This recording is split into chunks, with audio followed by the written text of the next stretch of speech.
Break के बाद आपका स्वागत है। एक बड़ी खबर का रुख करते हैं। 183 आरएएस के तबादले और हो गए हैं। जरा देखिए, आईएएस के तबादले हो गए, आईपीएस के तबादले हो गए, आईएफएस के तबादले हो गए और अब आरएएस की लिस्ट जारी हो गई है। 183 आरएएस के तबादले कर दिए गए हैं। राजस्थान में ब्यूरोक्रेसी में एक बड़ा बदलाव देखने को मिल रहा है और यह बदलाव लगातार जारी।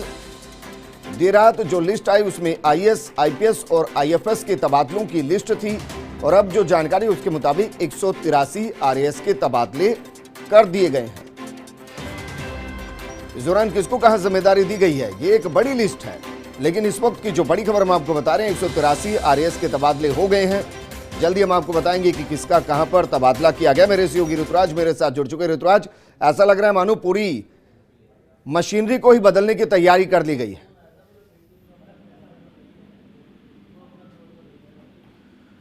ऋतुराज, क्या मुझे सुन पा रहे हैं? देखिए विजेंद्र, ये एक के बाद एक जिस तरह से लिस्टें आ रही हैं, पूरी तरह से माना जा रहा है कि अब जो बचे हुए निकाय हैं, करीब 90 निकाय हैं, उसमें आचार संहिता लगने वाली है और इसी वजह से ये जो फील्ड के अधिकारी हैं वो लगाए जा रहे हैं। हम अगर बात करें आरएएस की सूची की, तो इसके साथ ही एडिशनल चार्ज भी दिए गए हैं और ये इसमें काफी रिक्त पदों पर जो है पोस्टिंग की गई है। महावीर प्रसाद मीणा संयुक्त सचिव स्तर पर भी पोस्टिंग की गई है और एडीएम स्तर पर और एसडीओ भी बदले गए हैं। जो खास बात अगर हम करें तो राकेश शर्मा है जो क्षेत्रीय परिवहन अधिकारी जयपुर प्रथम बनाया गया है।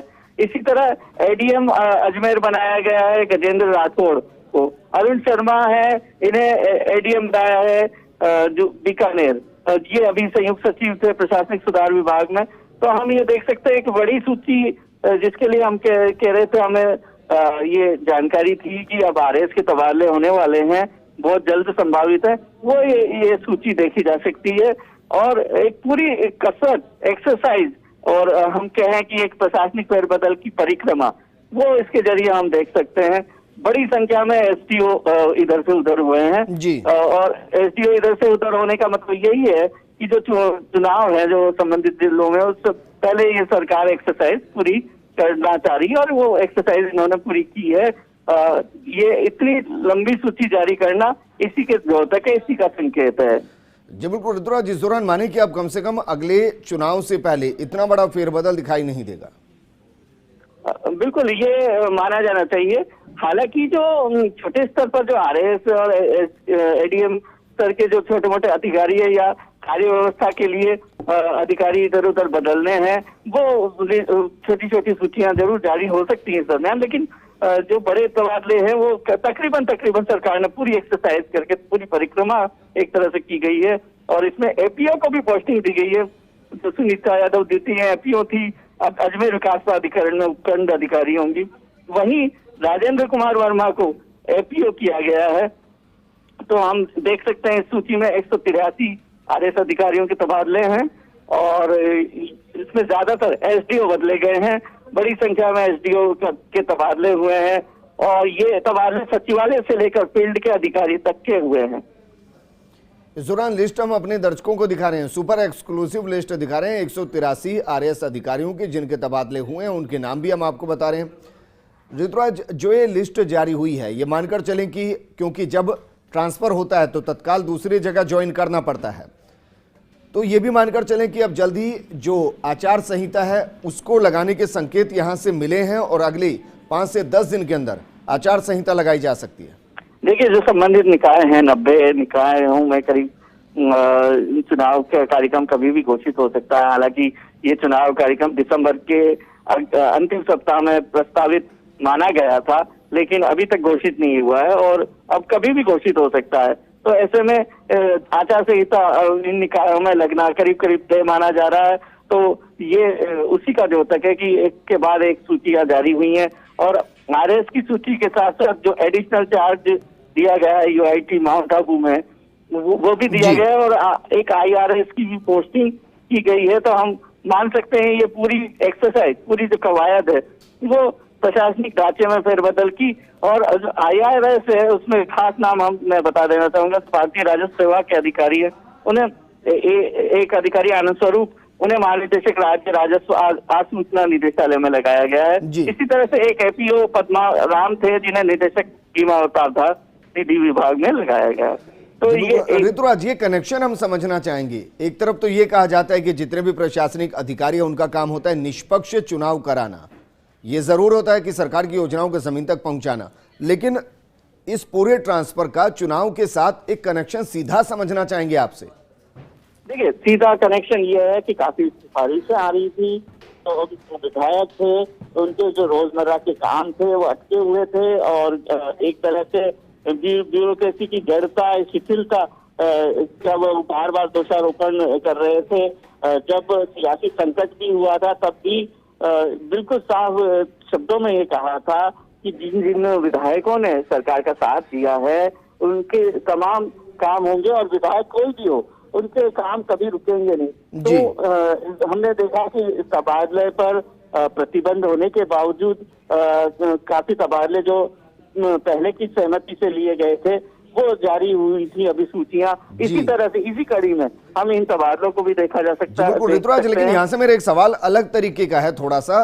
अक्सर ये मानते हैं कि जब ट्रांसफर लिस्ट जारी होती है तो अधिकारियों के काम के हिसाब से प्रमोशन, डिमोशन और उनको अलग अलग जगह उनके कैलिबर के हिसाब से दी जाती है। अमूमन ट्रांसफर के पीछे का तर्क ये होता है, लेकिन आप ये कह रहे हैं कि विधायकों के डिजायर और उनके काम ना होना इसकी वजह से ये किया गया। आपको ये अधिकारियों के साथ थोड़ी ज्यादती नहीं लगती? देखिए, बिल्कुल इसमें यह साफ है कि इस बार जो तबादले हुए हैं, खासतौर पर हम मोटे तौर पर हम माने कि जो सियासी संकट से लेकर और अभी तक के जो तबादले हैं, वो जो तबादले हुए हैं उसके पीछे सीधा सीधा कारण किसी न किसी जनप्रतिनिधि की सिफारिश, किसी न किसी जनप्रतिनिधि की डिजायर, चाहे वो चहते अफसर को लगाने के लिए हो या जो जड़ता वाले अधिकारी हैं, जो काम में रुकावट वाले अधिकारी, उनको हटाने की, दोनों ही सूरत में ये सामने लगातार सामने आता रहा है कि विधायकों की जनप्रतिनिधियों ने जो सिफारिश की, जो डिजायर दी, उसको तवज्जो दी गई और सरकार में हाथों हाथ उसका निर्णय लेकर तबादले किए गए। एक सूची में नहीं तो दूसरी सूची में, दूसरी सूची में नहीं तो तीसरी सूची में। खासतौर पर अगर आरएस के अधिकारियों की बात करें, क्योंकि ये तबका ऐसा है सीधे फील्ड से जुड़ा हुआ है और रोजमर्रा के जो छोटे मोटे काम है वो इन्हीं से साबका पड़ता है। तो इन अधिकारियों के खास तौर पर जो तबादले हैं वो सीधे सीधे जनप्रतिनिधियों के वजह से या जनप्रतिनिधियों के चहते होने के कारण या जनप्रतिनिधियों से नाराज होने के कारण उस आधार पर किए जाते रहे हैं। आपके हिसाब से एक लाइन में अगर इसका विश्लेषण किया जाए तो ये कहा जाए कि ये ट्रांसफर अधिकारियों की परफॉर्मेंस होने या ना होने पर नहीं, बल्कि उनका अधिकारियों के साथ कनेक्शन होने या ना होने पर है। देखिए, ये मैंडेट बिल्कुल साफ है गुड गवर्नेंस का, गहलोत सरकार का, कि सर्विस डिलीवरी करनी होगी और सर्विस डिलीवरी, चूंकि जनप्रतिनिधि वो जनता का प्रतिबिंब होता है। आम जनता के अगर काम रुकेंगे, यदि आम जनता की रोजमर्रा की दिक्कतें आएंगी, रोजमर्रा के कामों में दिक्कतें आएंगी, वह काम जिसके लिए जिला स्तर पर, उपखंड स्तर पर ही जो काम निपट जाने चाहिए, उस काम के लिए सचिवालय तक आना पड़ता है और उसमें भी अधिकारी ठीक से रिस्पॉन्स नहीं करते। तो ऐसे जब वीसी ली गई है मुख्यमंत्री द्वारा, तब यह बात कही गई है कि इसको बिल्कुल टॉलरेट नहीं किया जाएगा और यही इन सूचियों में भी सामने आ रहा है। चाहे वो जनप्रतिनिधि की सिफारिश पर किया गया तबादला हो, लेकिन इसे इस रूप में भी समझना होगा कि आम जनता से जुड़े अगर काम कहीं रुक रहे हैं, आम जनता से जुड़े कामों को तवज्जो नहीं दी जा रही है और जो सर्विस डिलीवरी का जो सिस्टम है वो कहीं बिगड़ता हुआ नजर आ रहा है। कार्य व्यवस्था के तहत जो व्यवस्था की जाती है वो सिस्टम कहीं बिगड़ता हुआ नजर आ रहा है। तो निश्चित तौर पर तबादले होंगे, उसमें जीरो टॉलरेंस की नीति सरकार ने अपनाई हुई है। जी बिल्कुल ऋतुराज, शुक्रिया तमाम जानकारी हमारे साथ साझा करने के लिए। हम आपको एक एक करके नाम बता रहे हैं कि किसके ट्रांसफर कहां पर कर दिए गए हैं। अर्जीलाल अटल को निदेशक पब्लिक सर्विसेज, इसके अलावा महावीर प्रसाद मीणा संयुक्त शासन सचिव राजस्व विभाग। वहीं अगर बात करें जगजीत सिंह मोगा की, एडीएम जयपुर द्वितीय जिम्मेदारी संभालते हुए नजर आएंगे। आशुतोष गुप्ता निदेशक राजस्व अनुसंधान एवं प्रशिक्षण संस्थान।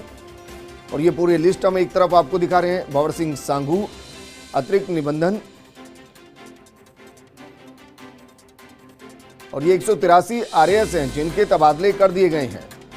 अरुण प्रकाश शर्मा एडीएम बीकानेर शहर की जिम्मेदारी संभालेंगे।